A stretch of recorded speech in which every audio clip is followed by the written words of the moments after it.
So welcome everyone to today's session on co-producing the local offer. My name is Ruth Hobbs. I'm one of the contact associates and I'm also the CEO of Somerset Parent Carer Forum.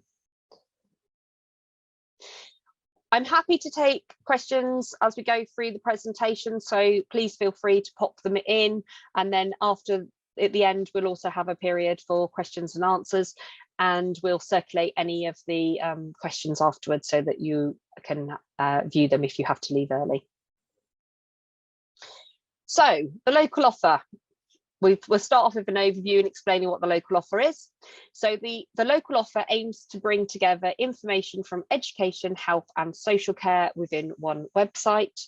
The website should provide families with a range of local service providers who support children and young people with special educational needs and disabilities. And it should provide information, advice and guidance for them. So just to be very clear, it's not just a list of services, it should also help you with signposting, and it should have both of those functions. So to start off, we're going to do a quick little Mentimeter just to get your views and experiences so far of using the local offer in your area. So I'm just going to move my screen across. So I'm going to ask Julie if she would be kind enough to just pop this in the chat for everybody so you can click on the link. So you will need to go to www.menti, which is MENTI.com, and you will need to enter in the code 78250499. I'll just give everyone a minute to do that. Sorry, could you mention the number again? Sorry. Absolutely. It's 78250499. Okay, lovely. Thank you. Thanks. So the first question is, have you heard of the local offer? Oh, okay. Don't worry, there are no hard questions. So just give people a minute to do that. Okay, I'm going to move us on to the next slide. So have you used your local offer? So the one in your local authority area. This is just really helpful for me to understand who's on the call and what information will be useful. Just move us on to the next one. So this is about your involvement in the local offer, and there are 3 questions and you've got like little slidey bars. So whether you've been involved in designing the local offer, have you been involved in reviewing your local offer, and have you been involved in testing the usability of the local offer? So things like the search function, whether you can find things. Okay, brilliant. Thank you. That's really helpful. So that just gives us a sort of an overview of people's experience of using the local offer. So she'll come out of that for a minute. Okay, hopefully you can see my slides again. Somebody shout if not. Okay, so the local offer, basically every local authority, so every council in England has a duty to publish a local offer. So the local authority must publish information about provision that it expects to be available in the area at the time of the publication for all children and young people who have special educational needs and or a disability. So that includes children that are on SEND support. It's not just children with an EHCP. And they also need to publish the provision that they expect to be available outside its area for children and young people who they are responsible for, and children and young people in its area who have a disability. So that would be, for example, if they were responsible for a child who was attending a residential placement outside of county, they should have a link on there as well to the local offer for that area. So the local offer has 2 real key purposes. So one is to provide clear, comprehensive, accessible and up-to-date information about the available provision and how you access it. and also to make provision more responsive to local needs and aspirations by involving children and young people with SEND and their families in it, in the development and also the review of the local offer. And we'll talk a little bit more about that as we go through the presentation. Okay, so what is the local offer? So the local offer gives children, young people and their families information about services that are likely to be available. It's important to note that the local offer doesn't guarantee that that particular service will be available, but it should guide you as to what you should expect to find and how you can access it. And that's key because obviously, you know, provision has changed. And I think most of us know provision has changed quite a lot over the COVID period. And some of the things that were available pre-COVID are no longer available. And new services have also come online. So the local offer needs to be available on the internet, but they also need to explain how you can access the local offer if you do not have the internet or if you don't like using the internet. So for some of our families, they may have access to the internet, but it's not their preferred method of getting access to the information. The local offer can't just be a list of services, it needs to be a broad range of information about the support that's available. So it's not just a directory that lists what's available in your area, but it should have information. So for example, one of the things that you should be able to go on and find is how to apply for an EHCP, or how to know what should be available within local schools for children that have got special educational needs and disabilities. And all the information on the local offer should be clear and it should be easy to find. So before we go any further in the presentation, I thought it'd be really helpful for us to just understand the terminology that's used in the legislation currently. And this will just help you to understand the duties that are on local authorities. So we're just going to talk a little bit about musts and shoulds. You'll see these quite a lot within the guidance on how to implement the Children and Families Act, so the SEND Code of Practice. And it talks a lot about a must or a should. So just to break it down into normal terms for us, a must is when the local authority have to give consideration to whatever the code says. They can't ignore it. There is no choice. It's something that has to be done. And they need to be able to demonstrate in their arrangements that they are fulfilling their statutory duty to have regard to the code. So if it says you must publish a local offer, then you must publish a local offer. There are occasions as well within the Code of Practice that it talks about shoulds, and the guidance must be considered, and those who are expected to fulfill that guidance. So say, for example, it said you should, I don't know, I'm trying to think of something off the top of my head now, you should do X, you would have to have a very good reason if you were not doing X. So it's not a should is never a get out clause. It is that you would have to have a very good reason for not delivering on whatever it was that is the should in the Code of Practice. So with that in mind, it's helpful for us just to run through some of the musts that the local authority has. So they must publish a local offer by placing it on their website. This can be an external site, so it doesn't have to sit within the council site itself, but there must be a link on there. And you'll find some of the local offers up and down the country are on their own dedicated website with a link from the council's website. They must publish their arrangements for enabling people without access to the internet to be able to access the local offer, which also always seems a little bit strange to me that you go online to find out how to access it if you can't go online, but there we go, they have to do that. They also have to talk about how people within different groups can access that. So that might be people who have got an additional need themselves. That might be somebody who needs to have the local offer in an alternative language or needs to have adjustments made like Braille provision. They also need to publish how those people identified in the paragraphs above can provide comments on the local offer. So if you are a parent in the area, or you are a school, or you are a young person, you may want to feedback your views on what's been offered through the local offer and the information that's on there. So they have to provide a way for you to do that, and they have to make that clear. What you'll find on a lot of local offers is they have feedback buttons on the pages. They also have a duty to publish comments on the content of the local offer, including anything about the quality of provision that's included and any provision that's not included. So any feedback that they receive should be published. That can be annually or that can be on a rolling basis as it comes in. Again, comments on the accessibility of the information contained in the local offer and how the local offer has been developed or reviewed also needs to be published, and they need to talk about how they've involved children, young people and their parents in the development and review of the local offer. Most of the time that is done through the annual report on the local offer.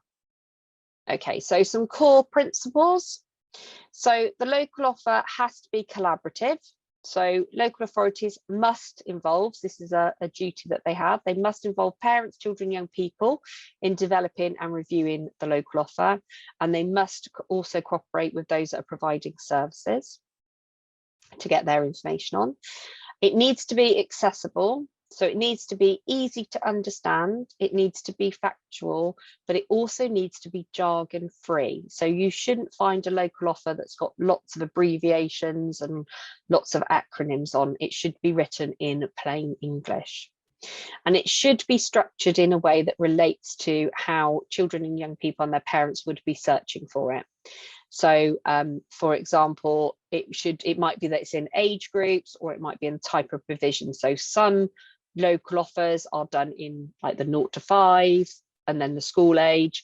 Others are put into education, health, social care provision. But whatever structure they use, it has to be something that is going to work for the local families, and they'll know that, or they should know that, because they will have done the co-production with local families. And it should be well signposted and well publicised. And you'll see later on in the presentation, that's one of the areas that a lot of areas are really struggling with. So the other core principles, and these you can all find in the SEND Code of Practice in section 4 or in the SEND regulations of 2014. So the other main principles are that it needs to be comprehensive. So it should cover all of the support that's available for education, health and social care from birth to 25. And it should also include how to access it. It must have the eligibility criteria for services if that's relevant. So if it's not a universal service and you have to go through a referral process, it should explain how you do that, and it should explain what the criteria is. It should also have information about how complaints can be made and how you can appeal against decisions. So for example, your local offer should include information about mediation and tribunal processes for EHCPs. It needs to be up to date. So when you're going on there as a parent or a young person, you need to know that the information on there is correct and it's accurate, and that changes that have been made in legislation or changes that have been made in local provision has been updated so that the information is correct. And it also needs to be really transparent. So it should be clear about how decisions are made, who's accountable for them, and any responsibilities. So you may find things like terms of references for panels, etc., on your local offer. Okay, so what is the national picture currently around local offers? So I have picked a few that have been in the last sort of year or so, and I've also picked Somerset's because I'm quite happy to say that ours needs a bit of work. So Warwickshire, theirs came back in their recent SEND inspection saying that it was not fit for purpose, but that the local area had been taking a review and that the new platform was due to be launched. Reading, parents and children and young people with SEND have access to good information and advice from the Family Information Service and the local offer. So that was a good example in Reading. The online local offer has improved, and the majority of parents say they know about it now, and that it was informative and helpful for advice and signposting, and they felt that the content was up to date. So that was Swindon's recent revisit. So interestingly, that was picked up in their actual inspection, so they've done quite a significant piece of work around the local offer. And again, the local offer in Somerset, which is currently known as Somerset Choices, although that has changed since the inspection, is now known as local offer, and that was felt to have a range of comprehensive and useful information for parents and professionals, but that people were unaware of the local offer still. Okay, so we are going to just watch a video of an interview I did earlier on this week with Kent Parent and Carers Together, and they're going to talk about their experience of co-producing the local offer. So fingers crossed the technology will work. If anyone can't hear this, can they just pop in the chat and then we can, hopefully it will work fine. Good morning, thank you for joining me. Can I ask if you could just introduce yourself to the listeners today? Yeah, of course. So hi Ruth, hi everybody. I'm Vicky Evans, Operations Manager at Kent Pact, Parents and Carers Together. Thanks, Vicky. So we've just got a few questions that I was hoping you'd be able to share your experience around co-producing the local offer for us today. So the first one is, how have you worked with your council on the local offer? Really well, actually. I think it might come as some as a surprise that's the answer, but Kent is currently on a written statement of action due to quite a poor inspection. But since that, there were work streams that kind of derived from that. Work stream A is the local offer and engagement with parents and carers. So we work closely with monthly meetings with the local offer team from the local authority. And historically, I'll try and keep it brief, we looked at what should be on the local offer, what wasn't on the local offer, and how we can get it there and get it out. So our local offer has actually recently changed its name. So you have to have a local offer, and ours is known as the Send Information Hub. And there's been considerable improvements over 18 months to 2 years, I would say. That's good to hear. Can you describe a little bit about what the process actually felt like? In the beginning, I think slightly nervous and slightly responsible that, you know, we're representing the voice of what parents want, so we had to get it right. But then co-production naturally evolved from that, and there's still, you know, quick emails. We want to update this on our local offer website. Do you think parents would agree with this? So, you know, we can quickly put it out to trustees and wider members, and within 24 to 36 hours it appears on the local offer. That's really good, very responsive. Yeah. And what do you think are the benefits of working in co-production? Because it's ongoing, so we can say to the local offer, we've had concerns or issues raised surrounding this. What's your feedback? What's your take on it? And we kind of the conduit, if you like. So we take that to parents and then take their feedback back to the local offer team. And I think communication has been key, and that's really strong between Kent Pact and our local authority where it concerns the local offer. Brilliant. Do you think it's enabled the local offer to be more responsive to people's needs and more effective in that way? Yeah, absolutely, and ours was really difficult to navigate, and that was a big piece of feedback that we took back. It's all well and good having this information, but we can't find it. You know, you've got to click this box that takes you to that box and so on. And I think that's something that the comms team behind the scenes have really worked hard on. And just now we're doing roadshows with our local SENDIAS. So in Kent, that's IASK, Information Advisory Services for Kent. And we're just doing the roadshows. The three of us are kind of co-produce those roadshows. And we're going out to tell parents, this is on the local offer, this is how you will find it, and this is where it might take you. Brilliant. Thank you, Vicky, for joining us today. That's been really helpful and really nice talking to you. Thank you for having me. Okay, so I'm just going to switch back to the slides. It's always very weird seeing yourself on the screen, I have to say. So I've just seen a comment in the question. Yeah. So is there any encouragement for authorities to co-produce their PCF rather than random parents? So I would suggest that if you feel that the Parent Carer Forum is not being involved in the co-production of the local offer, then I would make a direct approach to your council and have a conversation about how you can be involved. It needs to be a broad base of parents, so we wouldn't necessarily expect it just to be the Parent Carer Forum that are involved in that co-production, but actually, you know, you should be being involved, and you need to have a conversation around making sure that they are involving you as well. Does that help? Happy to answer any more questions if you want to come back on that one. Okay. So let's just have a quick think about what must actually be included in the local offer. So we've talked about it being a website. So the local offer must include provision in the local authority's area. So anything that's in your particular council area, but it must also include provision outside of that local area that the local authority expects is likely to be used. So if you are like us in Somerset, we border everybody on every area. And so for ours, we have to also include links to other local authority local offers. So for example, we include a link on ours that goes over to Devon and Dorset so that people that are accessing provision in those areas can also find out what's available. And that's really important because for some of our children who are perhaps living in one county but are accessing education in another county, they need to know what the expectations are and what they can access.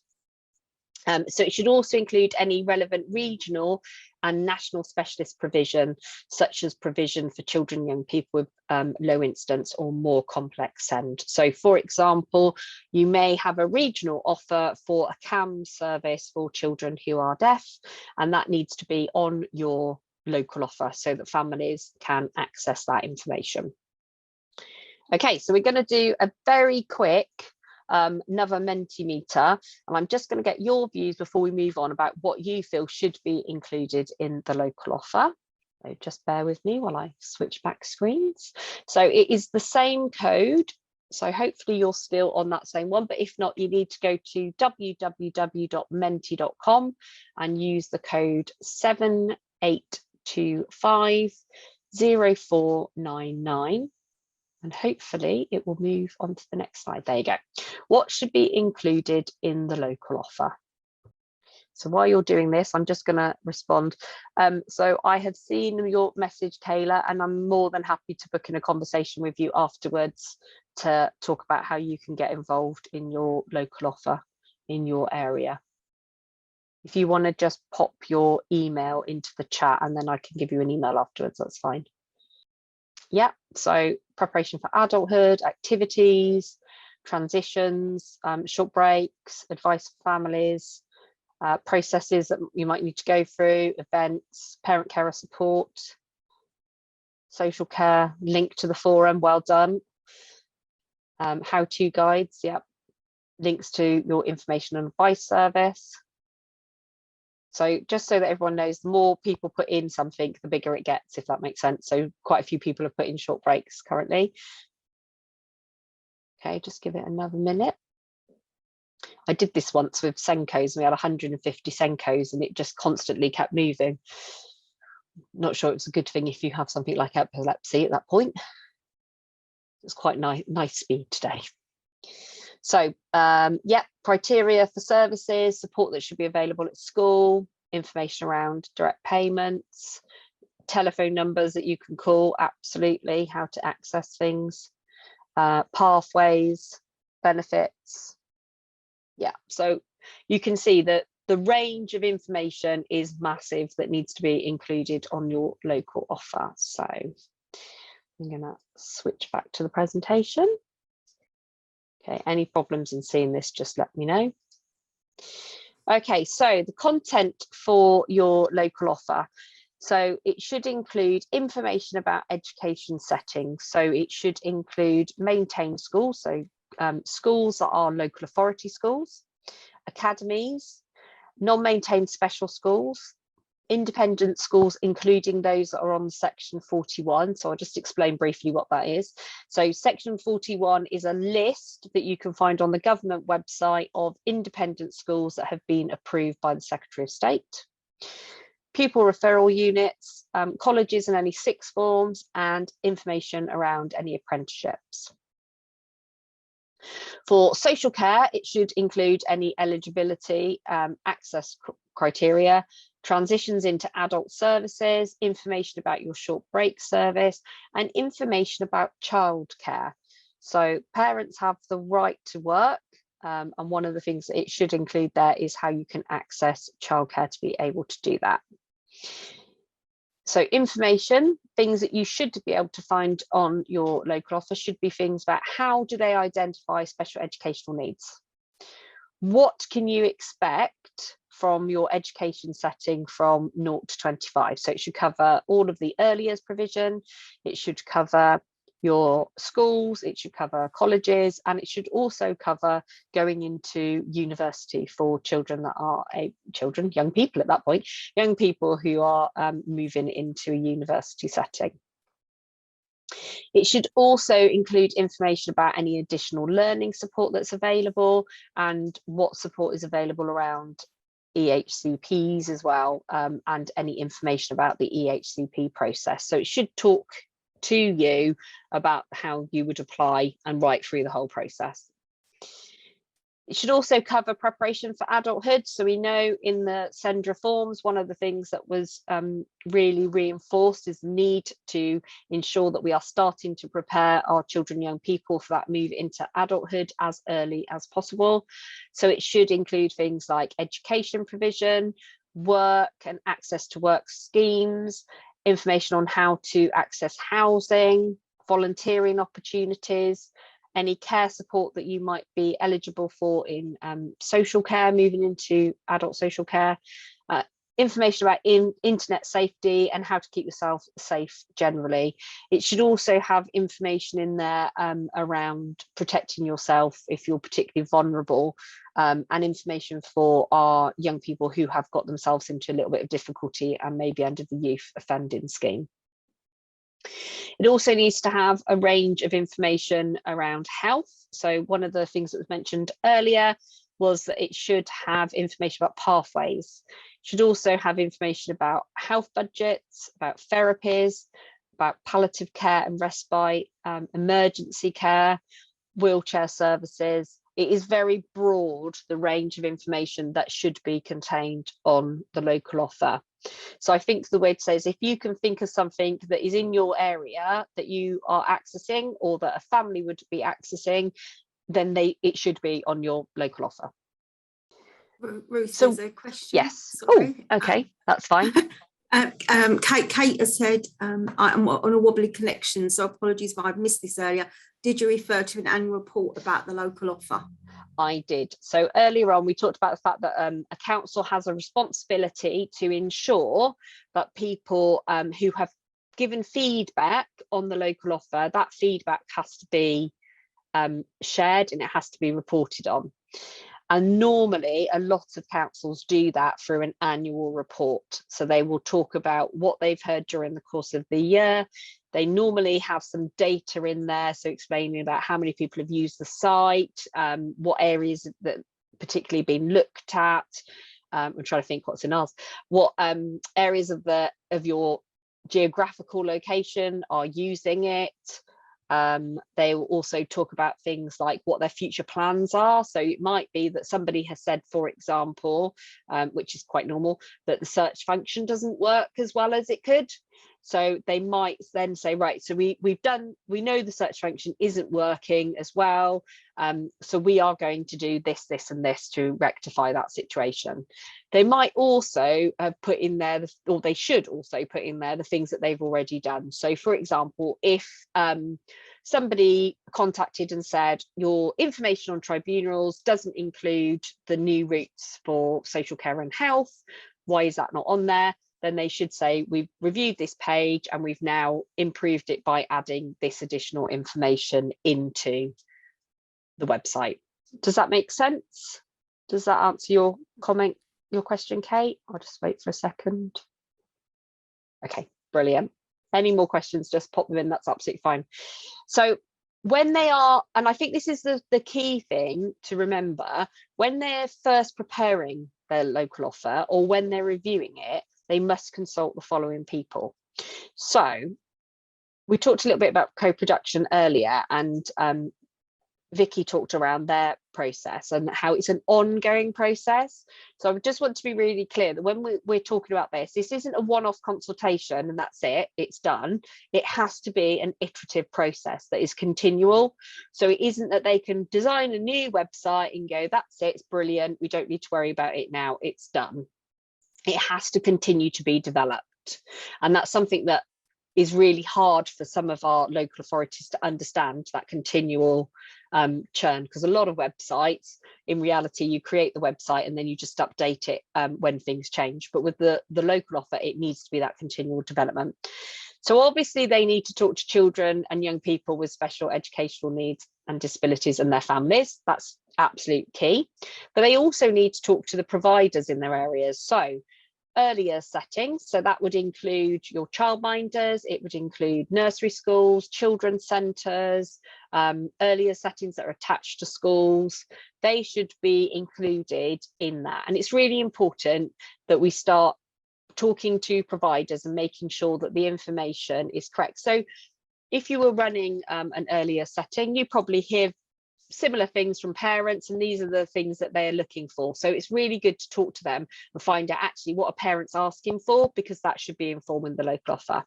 It's exactly the same with schools. So maintained schools, so council schools, academies, non-maintained special schools, independent schools, pupil referral units. Again, there's a wealth of information and knowledge that all of those settings have about the types of questions that they want answered and also their families would like to have answered. And it's the same with post-16, so colleges, sixth forms, but also people who make provision to assist in preparing for adulthood. So that's quite an extensive range, because that could be a club that is run to help young people to learn life skills. That could be a youth club. It could be somebody who's running an apprenticeship. So there's lots of people that need to be involved. And again, the same with health. So they need to talk to the clinical commissioning group, or if you are now an integrated care system, the integrated care system, they need to talk to any of the NHS trusts or foundation trusts. They need to talk to local health boards. So they would talk to people like Health Watch. They would talk to any of the and I'm going to forget the term, but the groups that are in GP surgeries. They would also talk to the Health and Wellbeing Board as well. So you can see it is a massive piece of work that involves everybody if you're going to get it right. Okay, so it really does need to be a team effort. If you're going to get a good quality local offer, although the duty sits with the local authority, it does need everybody to work together to make it the best that it can be. So the local authority or council is the lead organisation, and the duty sits with them to publish the local offer, but they need to coordinate with all the other groups to make sure that it is created, maintained, and it is reviewed. So one of the groups that they need to work with will be your clinical commissioning group, or your ICS, your integrated care system, and they need to ensure that the health elements are published on there. So things like pathways to access service should be included. It should also include any eligibility criteria to access those. So if we think about one that's quite popular that we hear a lot about as parent care forums, it should have the information on how to access a diagnosis for autism, for example. They also need to work with providers to be very clear about what they are providing and how they can access the services. So it might be, for example, speech and language therapy. What is it that they provide, and how would a parent be able to access that, and when, and any referrals that need to be done. And obviously, most importantly, there is a duty under the Children and Families Act to involve local children, young people and their families. And that's not a one or the other. So it's not we talk to children and young people or we talk to their families. They have to do both. And that's where they have to make sure that it is usable for all of the groups. So we're going to just talk very quickly to one of the local authorities, Somerset actually, around their involvement of doing the local offer and get their perspective on what that was like. You can tell I did these all on different days, but different outfits. Right, hopefully this will play. Helen, give me the thumbs up. So welcome, Nick and Gemma. Can you just introduce yourselves and tell us a bit about your role, please? So Nick, can we start with you? Yeah, I'm Nick Graham. I work for Somerset County Council, and I run our digital service. So I look after the team that builds all of our front end web stuff, and we're lucky enough to work on the local offer. Thank you, Nick. Jeff?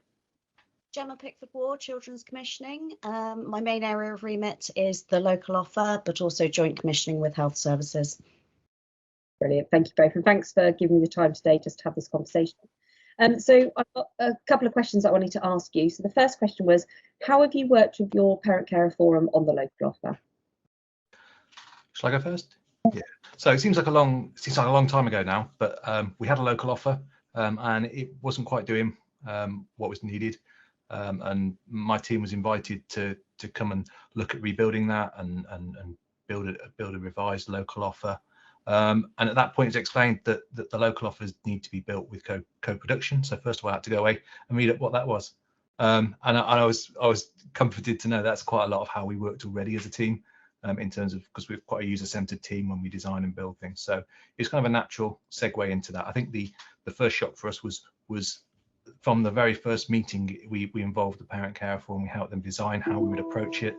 And from that step forward, they've kind of been involved in every step in the design, the build, the testing, shaping our thinking, and it's their thinking as well that plays into that.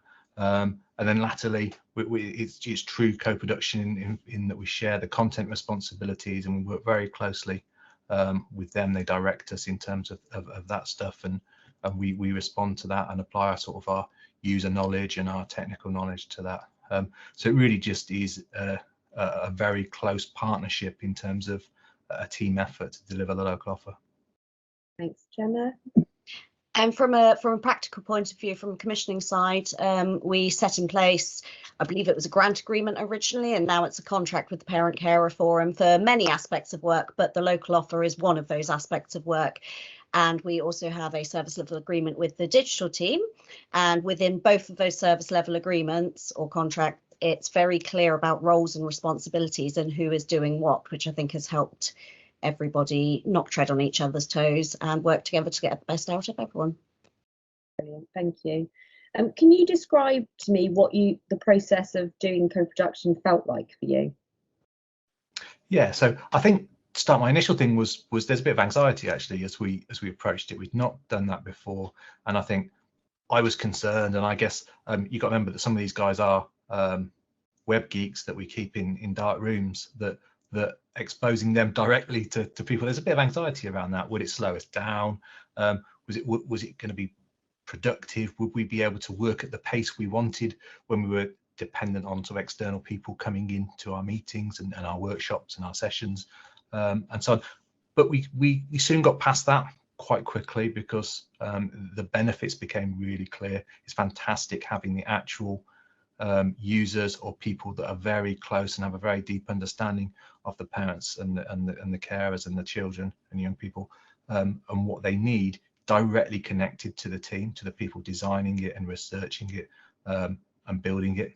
So it's fantastic from that aspect, and we soon got into a routine of defining roles and so on. And as time has gone on, we've also built close relationships, and I think that's been key to it as well.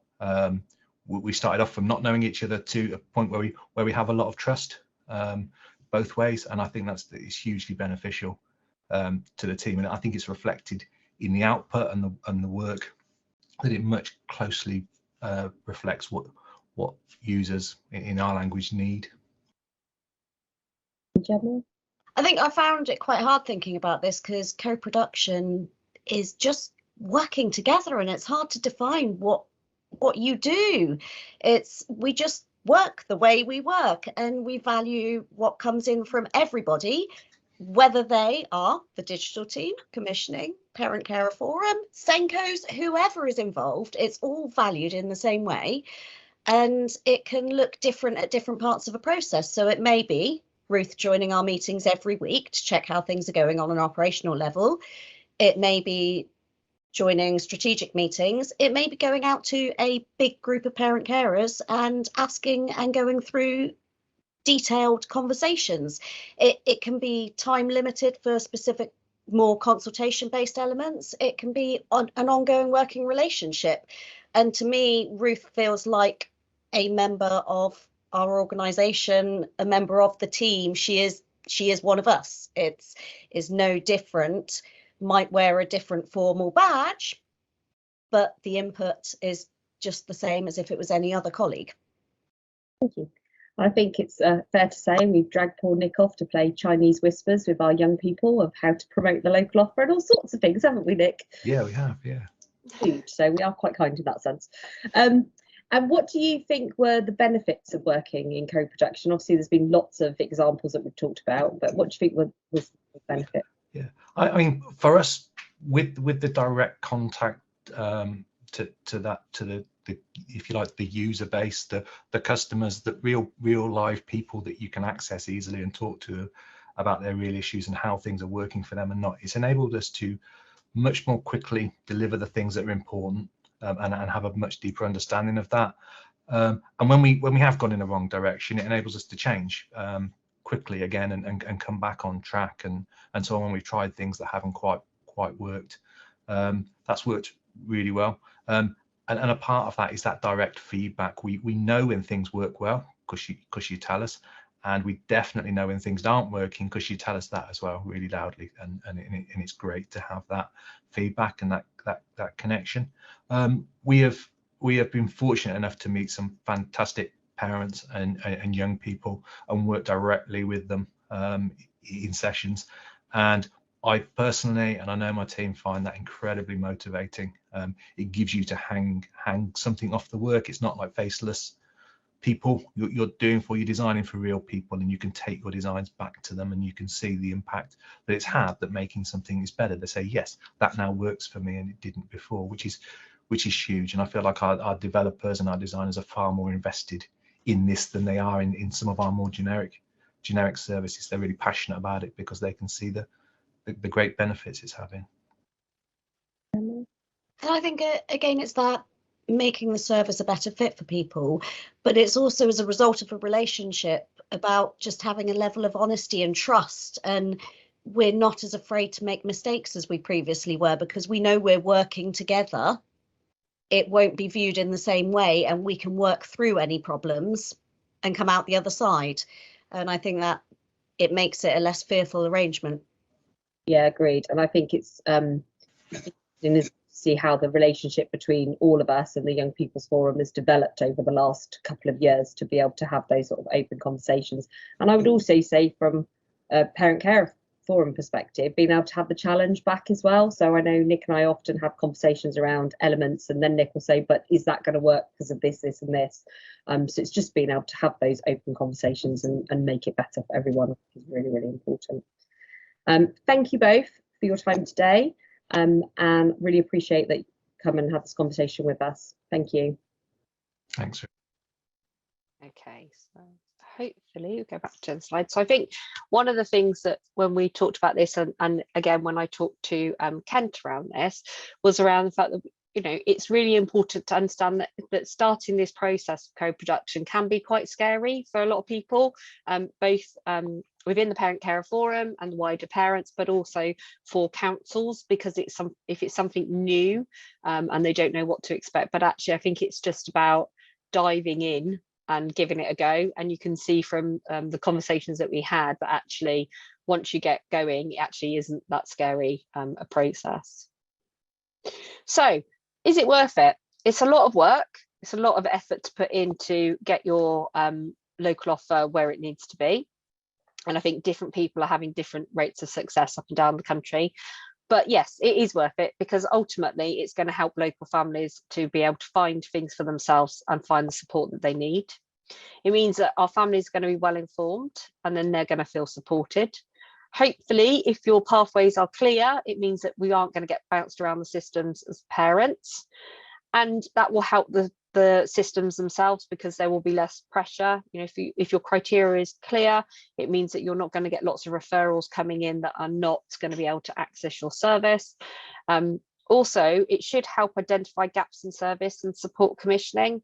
So one of the things that should be built into what we call the back end of your website is it should be starting to go, actually, we've had, 20 parents this month have all Googled for, gone in and searched for information around this particular provision, say, I don't know, a Send youth club in this part of the county. And that should help you to start, the commissioning team to start to identify, actually, that maybe that we've got a gap there. We need to have a conversation with families around that. And it should also start to identify if the services are not matching the local needs as well. So, do we have any questions? We have a few minutes before we're due to finish. And I'm happy if you want to come on mic and ask questions, or if you want to pop them in the chat, that's fine. I'll just give people a minute because I know it's like if you're trying to type. And by the way, the reason I'm looking out the side is because I've got a second screen with the questions on. Sorry, just so that you're aware. Okay. I've got a quick question. It's Julie. Yes. Hi, Julie. Hi. I've just observed, you know, in my work that some local offers look pretty much like a children's information service directory. Is it supposed to look different? They can be put in, a lot of councils put them in with their own services, like children's services, the wider children's services, so that they haven't got to duplicate information, but there should be a defined local offer. So even if they are what we would class, I'm trying to not go too geeky now after working with a technical team so much, if they are harvesting and pulling the information across, you should still have a defined local offer for that area. So it isn't just merged into one, if that makes sense. Thank you. We've got another question as well. Yeah, can you point me to where it specifies that the LA must work with those different groups of stakeholders? Yes, I can, Kate. The places that you want to check is the Send regulations of 2014, and it also talks in the code of practice as well around the arrangements for collecting and feedback and how to work with groups. Okay, so I'd be interested to know what you found to be the most effective in gathering views on the local offer from parents. Mixture is probably the best way of putting that. So we do an annual Send survey, which goes out to parents, and that includes questions on the local offer. We also run twice, well, we are now running twice a year events, which is called Local Offer Live. We've just had a week of Local Offer Live events online actually this time. And as part of that, we collect feedback as well.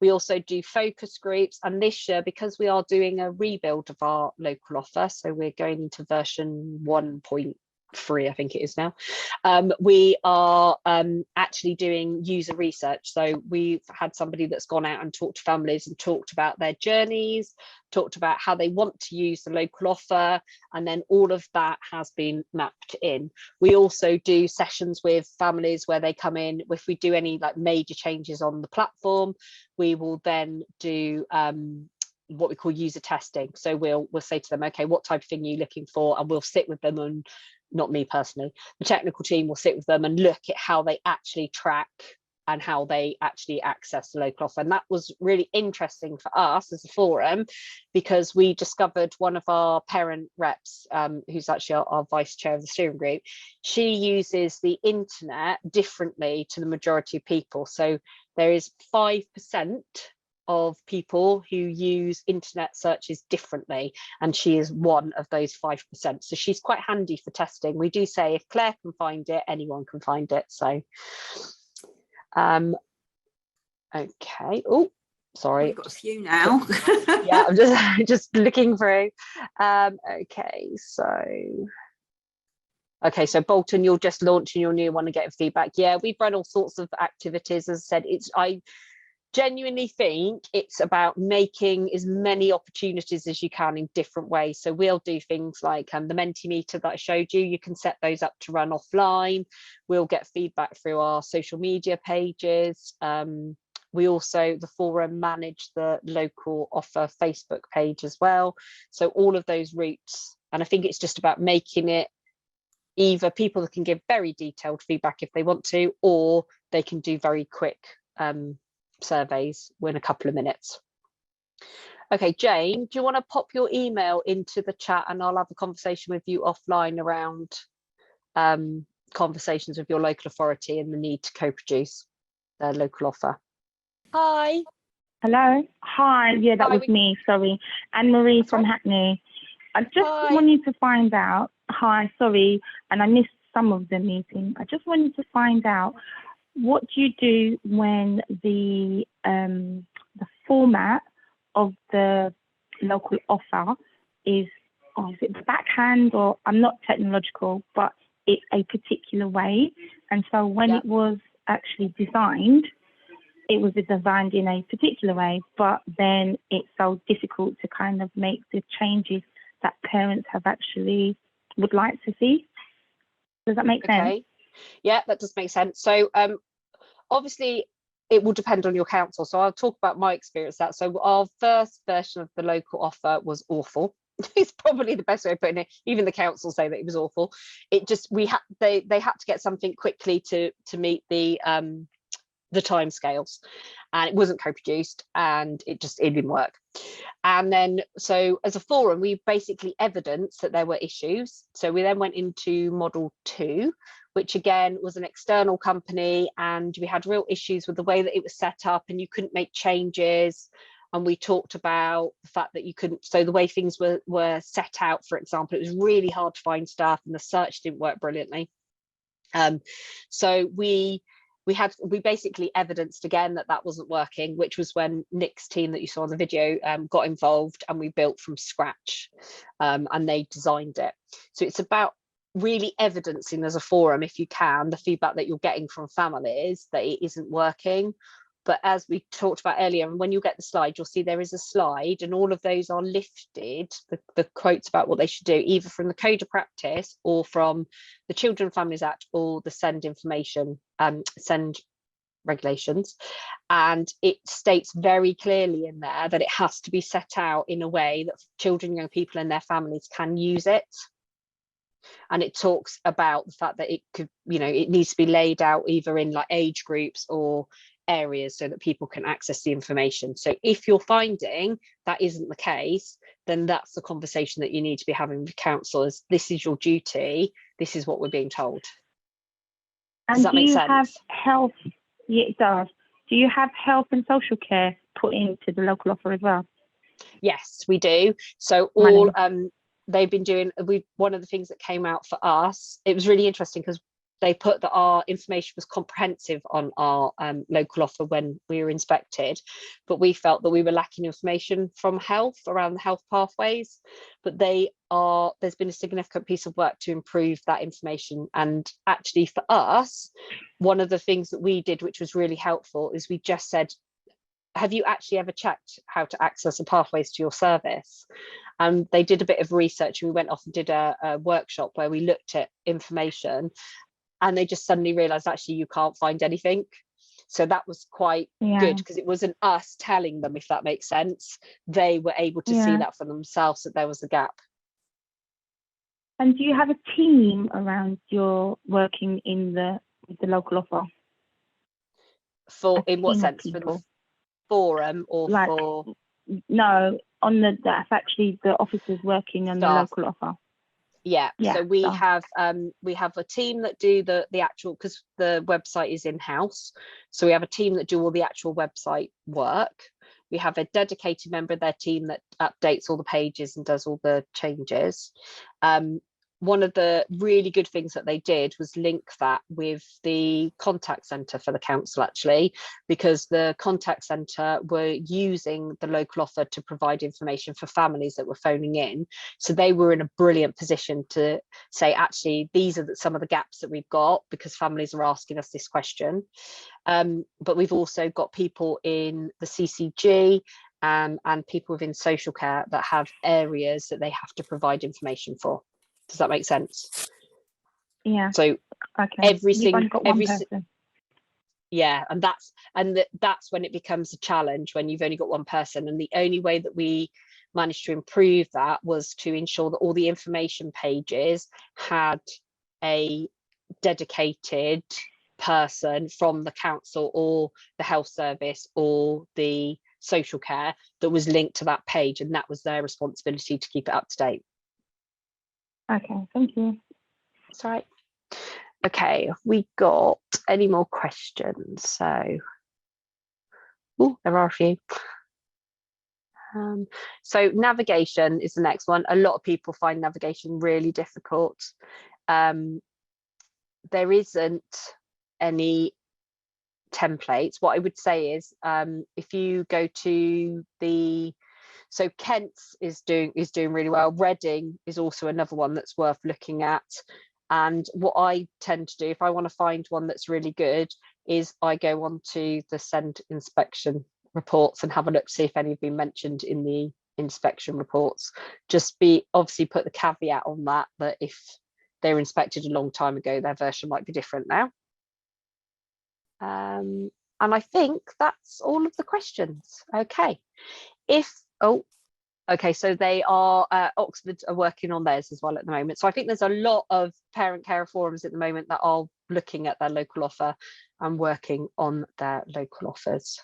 I think that's all of the questions, but if you think of anything afterwards, then please just get in contact with us and we'll do our best to answer those. And it just really remains for me to say thank you to everyone for attending today and for giving your time. Thanks, everyone.